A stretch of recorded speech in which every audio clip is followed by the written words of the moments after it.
मुस्लिम league नून के कायद नवाज शरीफ और वज़ीर आज़म शहबाज शरीफ के माबैन वफाकी काबीना की तश्कील पर मुशावरत मुकम्मल।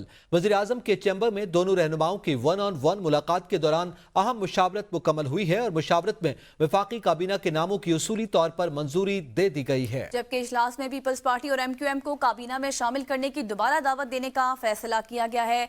नई वफाकी काबीना का ऐलान कल शाम सदारती तकरीब हलफ बर्दारी के बाद किया जाएगा। नई काबीना नए सदर मुमलिकत से पीर को हलफ लेगी। पहले मरहले पर 12 से 15 रुकनी वफाकी काबीना हलफ लेगी।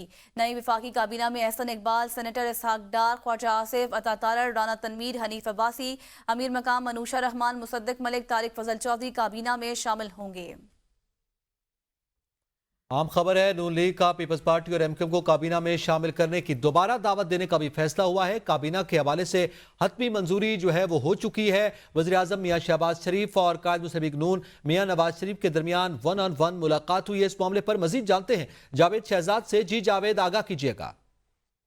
वज़ीर आज़म नवाज शरीफ और मुस्लिम लीग नून के जो कायद हैं उनकी आज मुलाकात हुई है पार्लियामेंट हाउस में, प्राइम मिनिस्टर चैम्बर में।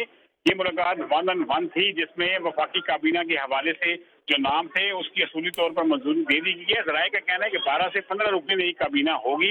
मियां मोहम्मद नवाज शरीफ ने काबीना के नामों की मंजूरी दे दी है और इस हवाले से बताया जा रहा है कि ऐवान सदर में जब कल सदर मुमलिकत जो हलफ लेंगे, हलफ के बाद काबीना के नामों का बाज़ाब्ता ऐलान किया जाएगा। जी बहुत शुक्रिया जावेद शहजाद।